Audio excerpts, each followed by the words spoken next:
Hi friends, அனைவருக்கும் வணக்கம். எல்லாரும் எப்படி இருக்கீங்க ஃப்ரெண்ட்ஸ்? நல்லா இருக்கீங்களா?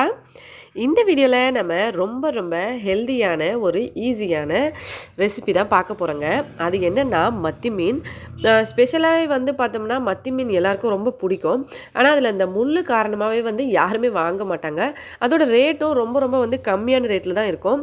நான் வந்து ஏற்கனவே இந்த மாதிரி உப்பு, மஞ்சத்தூள் மட்டும் போட்டு பெரட்டி வச்சுருக்கேன். சுத்தம் பண்ண அப்புறமா அடுப்பு மேலே கடாயை வச்சு எண்ணெயை நல்லா சூடு பண்ணியிருக்கேன். இது வந்து நல்ல ஃபஸ்ட்டு சூடாகணும் எண்ணெய். அதுக்கப்புறமா தான் நம்ம அதுக்குள்ளே எல்லாத்தையும் போடணும். ஃபஸ்ட்டு வந்து நான் என்ன பண்ணேன்னா, மீன் நல்லா சுத்தம் பண்ணி 2, 3 தடவை தண்ணி ஊற்றி கழுவிட்டு, அதுக்கப்புறமா அதில் வந்து கொஞ்சம் மஞ்சத்தூள், கொஞ்சம் உப்பு இது மட்டும் தான் போட்டிருக்கேன். வேறு எதுவுமே சேர்க்கலைங்க. நீங்களும் வேறு எந்த மசாலாவும் சேர்க்காதீங்க. இதை மட்டுமே சேர்த்து ஃபஸ்ட்டு வந்து ஃப்ரை பண்ணிக்கோங்க. இது எந்த அளவுக்கு ஃப்ரை ஆகணும்னா, நல்லா வந்து பார்க்குறதுக்கு ரொம்ப இப்போ நம்ம கையில் எடுத்து வச்சோம்னா, கையில் வச்சோம்னா அப்படியே நல்ல மொறுமொறுப்பாக ஆகிற அளவுக்கு நம்ம இதை வந்து வறுத்து எடுக்கணும். அந்த அளவுக்கு நம்ம இது வந்து நல்லா கிறிஸ்பினஸ்ஸாக இதை வறுக்க போகிறோம்.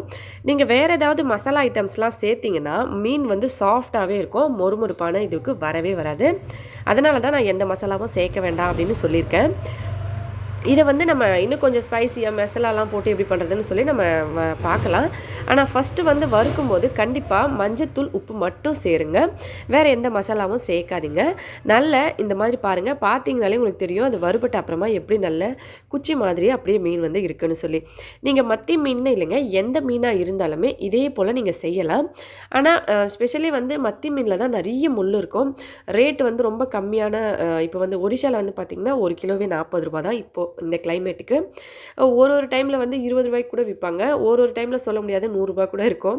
ரேட் வந்து நம்ம அதுக்கு ஏற்ற மாதிரி இருக்கும். இப்போ இந்த மாதிரி நல்லா வந்து கிறிஸ்பினஸ்ஸாக வறுத்து எடுத்துடணும். எல்லாத்தையுமே மீடியமான ஸ்லோ ஃப்ளேம்லேயே வச்சு வறுத்து பாருங்கள். உங்களுக்கு அப்படியே கிறிஸ்பினஸ் முழுக்க முழுக்க வந்துடும். இப்போ எல்லாத்தையும் நான் வெளியே எடுத்துடுறேன். இதே போல் எல்லா மீனையும் நான் வறுத்துக்கிறேன். பாருங்கள், மீனை வந்து வறுத்த அப்புறமா நீங்கள் இப்படி கையில் வச்சு உடச்சி பார்த்தீங்கன்னா அந்த முள் வந்து அப்படியே இந்த மாதிரி உடஞ்சி பொசுங்கி போகிற மாதிரி இருக்கணும்.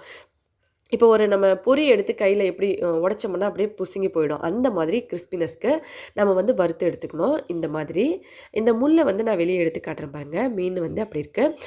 இந்த முள்ளையும் நான் வெளியே எடுத்து இதை உடச்சி காட்டுறேன் பாருங்கள். இப்படி உடச்சிங்கன்னா பட்டுன்னு உடஞ்சி போயிடும். இதை வந்து பெரியவங்க அப்படியே சாப்பிட்டுக்கலாம். இல்லைன்னா இதை அப்படியே எடுத்து நான் மிக்ஸி ஜாரில் போட்டு ஃபைனாக அரைச்சி எடுத்த அப்புறமா இந்த மாதிரி இருக்குங்க. இதை அரைக்கும் போது நீங்கள் பூண்டு, பச்சை மிளகாய், கொத்தமல்லி உங்களுக்கு எந்த டேஸ்ட் வேணுமோ அதுக்கேற்ற மாதிரி மசாலா பொருட்கள் ஆட் பண்ணி அரைச்சி எடுத்துக்கலாம். எலுமிச்சைப்பழ சாரோடு சேர்த்து எவ்வளோ சூப்பராக இருக்குது பாருங்கள். இதில் முள் தேடவும் தேவையில்லை. குழந்தைங்களுக்கும் இது ரொம்ப ரொம்ப நல்லது. வந்து ஃபஸ்ட்டு பார்த்தீங்கன்னா எலும்பு பிரச்சனை அப்படி இருக்கவங்களுக்கு இந்த எலும்புகள் எல்லாம் நல்ல ஸ்ட்ராங் ஆகுறதுக்கு குழந்தைங்களுக்கு நீங்கள் இந்த மாதிரி செஞ்சு கொடுக்கலாம். ஜஸ்ட் இந்த மீனுன்னு இல்லைங்க, எந்த மீனாக இருந்தாலும் பரவாயில்ல, நீங்கள் குழந்தைங்களுக்கு இந்த மாதிரி செஞ்சு கொடுங்க.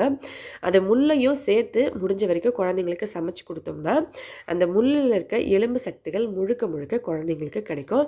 கண்டிப்பாக ட்ரை பண்ணி பார்த்துட்டு மறக்காமல் கமெண்ட்ஸில் எப்படி இருந்ததுன்னு சொல்லுங்கள். இந்த மாதிரி நிறைய வீடியோ பார்க்க நம்ம சேனலுக்கு சப்போர்ட் பண்ணுங்கள். இன்ஸ்டாகிராமில், ஃபேஸ்புக்லேயும் ஃபாலோ பண்ணி சப்போர்ட் பண்ணுங்கள். ஹெல்தியான ஃபுட்டாக வீட்லேயே சமைச்சு சாப்பிட்டு ஹெல்தியாகவும் சந்தோஷமாகவும் சேஃபாகவும் இருங்க. நம்ம சேனலுக்கு சப்போர்ட் பண்ணுங்கள். உங்களோட சப்போர்ட் ரொம்ப ரொம்ப முக்கியம். ஹெல்தியாக சாப்பிட்டு சந்தோஷமாக இருங்க. நன்றி, வணக்கம்.